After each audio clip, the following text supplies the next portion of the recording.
ourselves to abundance, the unlimited abundance of the universe. We should all be billionaires if we're really embracing that thoroughly. Clearly, I haven't fully embraced it yet, but I appreciate and understand the concept. And again, as was mentioned in here, it's not necessarily measured in money, but we should have an abundant life, abundant in all ways. You know, do I need more than I have in order to live a good life? Not really. You know, is my life abundant in love? People who love me or care about me, yeah, it's fairly good in that regard. You know, are my days, do I feel good most days? Am I happy with life? And do I get joy out of the simple moments in life? Okay, yeah. And am I grateful for what I have? That seems to be the key. And here it talked about the poor me's was the way I described it at that time, but an attitude of gratitude kind of a thing.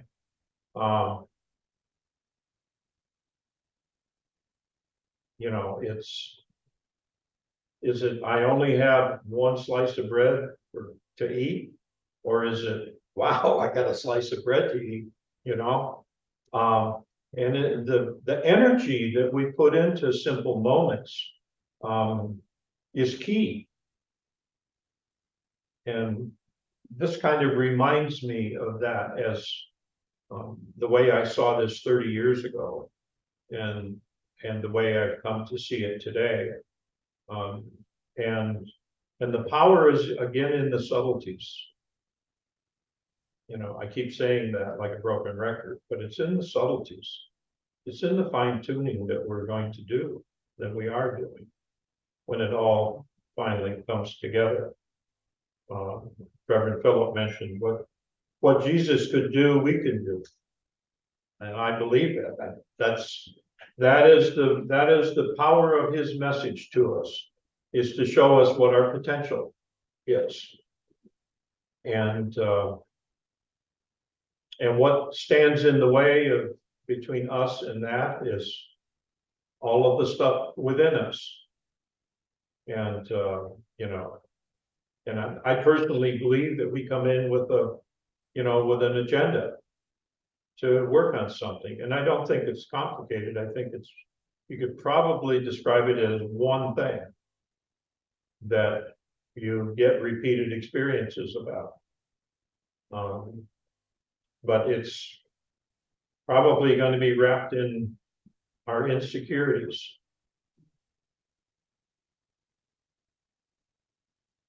Anyone else? Comment? Oh, go ahead. You're up, man. Yeah, what you said about deeply ingrained programming, it's so true. It is so deeply ingrained. Yeah, I don't know if you can just bypass it or just push it off or just forget it. It seems in times of crisis you go back to these things. Yeah, look, I don't know how to say it. Deeply ingrained program is deeply ingrained. It is, and there's a point at which we must cover it like a scab, bypass it, avoid it, because we're not ready to face it. That changes over time, but no, it does not go away. And the point, the turning point that I see is the point at which we have the awareness to see it for what it is, and to see how we are avoiding it, or to see how we are covering it up, because that opens the door for the changes that can be made. And we may have to nibble at it because it's too big to take on all at once. There may be some point where we can face it head on and have a massive healing over that situation and change it. But until we have the awareness and the acceptance that it's there, it's not ever going to change. But seeing how that reflects in the things that we draw into our life, the experiences, the people, the happenings, and that's why things I feel that they repeat. You get a similar experience again and again and again because you're continuing to attract it. So why am I attracting it? And that's what gets us to finally look at this, whatever the programming is, and wherever it came from. Most of our programming likely comes from early in our life. We're pretty malleable as little children. Little human beings come in and emotionally we're like wet clay, and all kinds of little encounters can make marks that solidify over time. You know, once clay has hardened, it's really hard to make a mark in it. But the marks are there from a time when that was plastic and it was easy. And so we can have something that an emotional trauma that reflects in our life that was a very simple incident from an adult perspective, but not from that of a child that didn't understand what was happening. I make the simple example of you know, a child whose father is going to run out, jump in the car, and go get bread and milk, you know, and the little 1-year-old or 2-year-old starts crying because daddy's leaving, you know, and daddy's in a hurry and he's not paying attention to what the child really needs, the love and the assurance in that moment. Pick him up, give him the assurance, look, I'm just going to go to the store, I'll be right back, and you know, and then we'll play or we'll do something, you know. But instead he has, you know, he has some sharp words for the child, is I'll be right back, you know, and he just, and the child is still confused and hurting, and daddy's leaving, and he sees him drive out the driveway. And that creates a traumatic moment of abandonment for that psyche in that little person that may play out or through their life. And so until you get back to healing that moment in your psyche, it continues to ask to be found and healed. Yeah, we hit the nail right on the head with what I was thinking, because that's the experience that I had as a young child. And you know, I know it's there, and I thought many times that, oh, well, I'm taking care of that, I understand that, so it'll be gone, but it's not going, it keeps coming back. Well, it's because you're, And it's now walking away from you, yeah, turning it back, going away, going another. There's nothing to trigger it. I've had that happen to me time after time, and it seems like it never goes away. well, it's the child that needs the healing. And the easiest moments to heal are the ones that end up being the adult versions of that. But if you can one of the techniques that has worked for me is to rather than when you start to feel the energy of that, the emotion of that, when something triggers that memory, that emotional memory, rather than trying to avoid it, embrace it, hold it, identify the feeling, describe it, what, you know, to yourself, what it is, and realize that is an emotional signature that you can use to go back to the earliest moment that you felt that, and then within your own mind say that, okay, I want to go back to the earliest moments that I felt this. It's not necessary that you recall the actual events. What's necessary is that you have an emotional, like a string connecting back to the event. It's the emotion of the event that you're trying to get into. If you look at this like we have bodies like shells, like the Russian dolls with all of the doll inside of a doll. The emotional body is what you're trying to heal. And we've been working on the mental body most of our life, and it doesn't heal it in the emotional body. But if you can imagine now a very small child and what you would do today as an adult, a loving, caring adult, if you saw a child in a painful situation, pick that child up and you hold them and you just embrace them, love them, tell them that, assure them that it's going to be all right. And you can go through that exercise within yourself. And when you finally fill that moment that was missing love with the love that it needs, it changes, it dissipates, it transforms the way a dark room transforms when you turn the light on. The darkness does not go away. It never existed. We experience it as real, but the only thing you can actually measure is photons, is light. Darkness is identified as the absence of the light. And from the Course in Miracles, we have a definition of fear in all of its forms as the absence of love. So what we're doing is we're going to transform an emotionally painful memory by bringing the love that was missing into that moment. And when you do that, it makes a permanent shift in your whole being, and it's powerful. Anyway, that has worked for me, and I share that with you.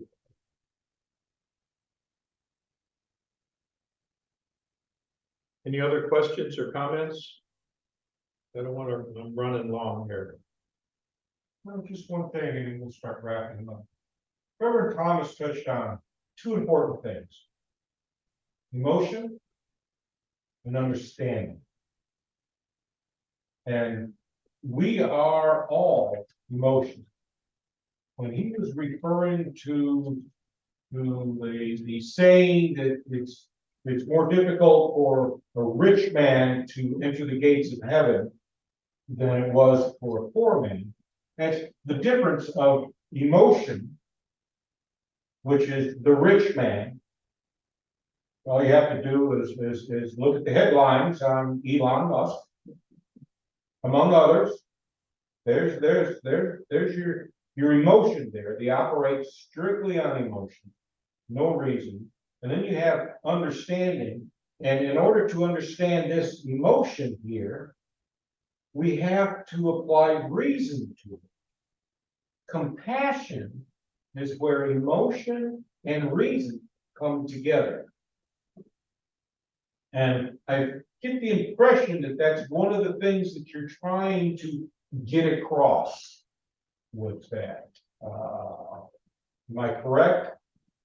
Well, I feel like that is I talk about the facets of a greater idea or truth, and I feel like that's another way of approaching this and describing it to give us a three-dimensional understanding of something. And it's an idea that's new to me, putting those two together like that. So I accept it at face value and as part of this greater truth. And I thank you for sharing that, because I think it helps to round out this thing that can be very complex to understand. But if we simplify it down to what can I do? That's the question. For what? What can I do? And one of my mentors years ago, when she was wrestling with some thoughts or some questions, tell me what I should do. And the answer that came to her was, do the loving thing. When in doubt, do the loving thing. And we can apply that to ourselves. I think if we treated any person on the planet the way we treat ourselves, we would be considered really bad people. I think, so I mean, that, I think we're guilty of that to a certain degree. And then we need to pay attention to it, because ultimately we're learning to love ourselves. And we spend a whole lot of time out here trying to love other people or do something out here to, let's just assume we all want to do good. So we're trying to do it out there, but we're limited by the level of self-love that we've been able to develop. And so as you begin looking inward, when something happens out there that gets your attention, see it as a reflection. Okay, what does that tell me about this? So you're going to get positive reinforcement about the good things that you're reflecting into your life, and you're going to get negative reinforcement for things that need to be healed within here that are reflecting into your life. But by seeing everything that you experience in some degree as a reflection of what goes on in here, then you zero in on the only part that you can change. You can only change that out there by changing it in here. And we spend most of our energy in our life trying to change things out there. Other people, situations, places, whatever. And whatever crumbs are left over that we apply in here is where the real change takes place. But as you become aware of that idea, we can stop that knee-jerk reaction to deal with it out there. Say, okay, what does that tell me about this? I mean, if you're being confronted by someone that's angry, that's not the first part of the process. First part of the process is to do whatever you've got to do to de-escalate the situation and separate yourself from it. Loving yourself is not putting yourself in danger. Loving yourself is, that's the basics of it. But when you have, say, time to introspect and reflect on that, say, okay, what is that telling me? And why would I want this experience? Why would I want that experience? What part of me, what good would it do? And anyway, you start asking the questions and you start searching for, why would I have drawn this to me? I mean, some situations we draw to ourselves is so that we can give aid or assistance to another person. It's, it's paying attention to, say, taking responsibility for the part that you play in everything that comes into your life empowers you to have the control to actually do something that affects things.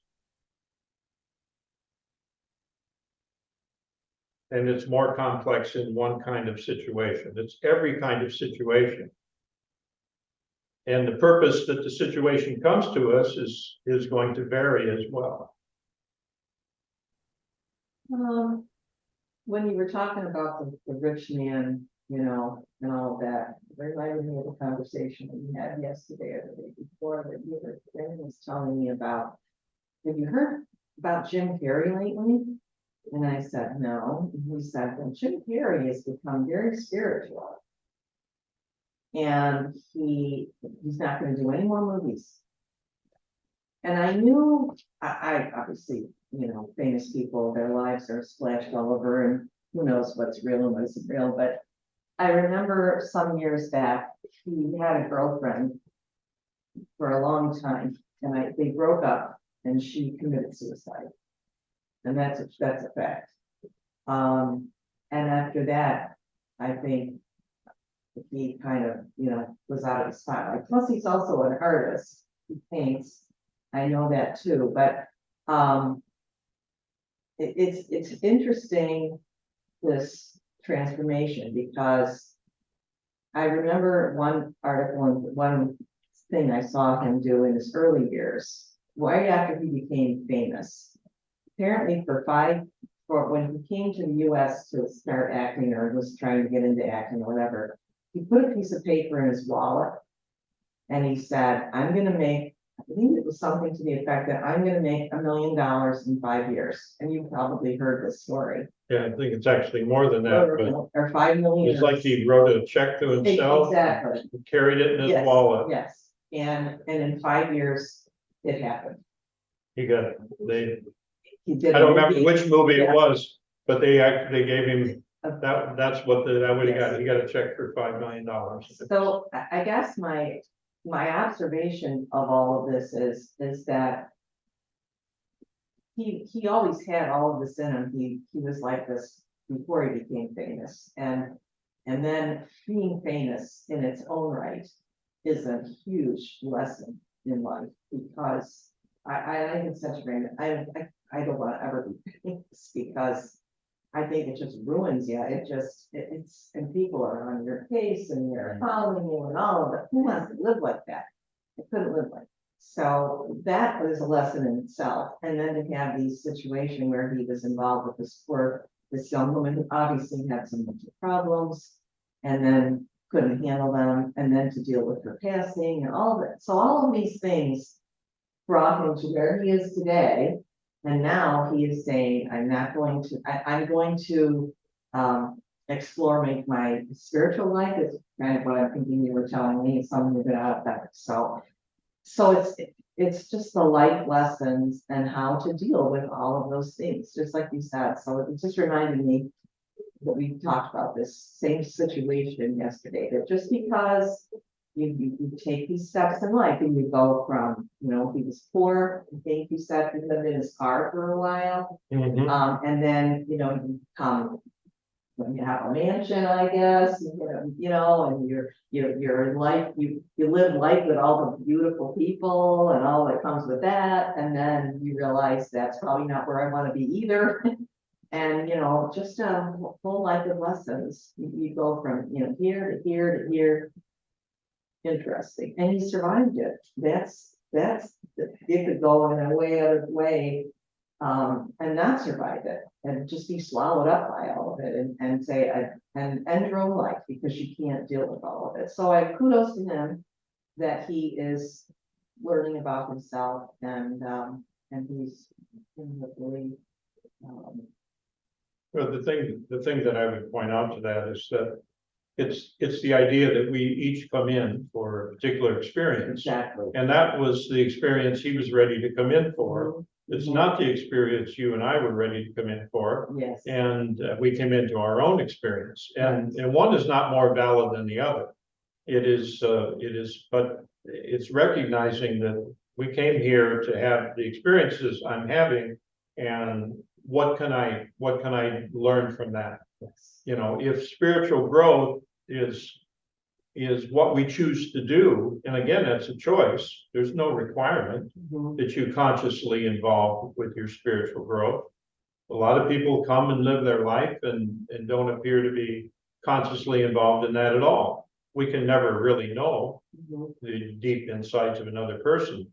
But the thing that you can be sure of is that you were born and you will die, and in between you'll have a life full of experiences. Those of us that find ourselves on a path of seeking and understanding and having an awareness of being a spiritual being here, having a human experience, we are looking to extract meaning out of things that are happening, and how can I be directly involved in this process to accelerate it and get the most out of this lifetime. And again, that's our choice to do that. There's no requirement to do that. In the scenario where there are limitless lifetimes to be had, you just recycle and come back again. And you can be stubborn as a mule and not learn the lesson and have 100 lifetimes trying to learn the same lesson, or you can decide that I want to make the most out of what I have here, and and the jury's still out which way the world is going to go. as the mass of humanity in the mass consciousness, are we gonna move towards self-destruction, or are we gonna move to a more loving, caring world? Our vote, what I call a vote sometimes, is our personal contribution to that. My own personal transformation is my vote. And it turns out to be the most powerful thing that I can do to contribute, is keep changing myself. I don't think the motion articles, it says, many places, that your salvation saves the world. Yeah. That sounds so strange the first time you come across it. It just like doesn't make any sense, but it keeps showing up, and it's like, okay, that's my part. I can't transform you, I can only transform me. And we can, I mean, I like the image. There's an image on a steep hill and a couple of hikers, and one of them is reaching back and the other one is reaching up, and they're helping each other up the hill. That's my vision for what we're doing here as spiritual beings, that we're helping each other. And there are times when I will reach down and help you up to the next step, and there'll be times when you reach back and you help me up to the next step. We're all in this process together, and no one is greater than another. May have just already taken some steps that the one right behind us is about to take. And that's where we contribute. That's how we help each other. But if I'm pretending to have taken the step and trying to help you do that, then things are going to go awry, because I can't really give you what I don't have. So if I haven't, that's like trying to help someone become sober and I'm caught up in my addiction. You can't do that. You can pretend to do it, but you can't really do it. I think we should leave it, or we're going to miss lunch. Yep. So I leave that with my love and blessings. Thank you for your kind attention. Thank you. Bless, and sorry we didn't get to all of you.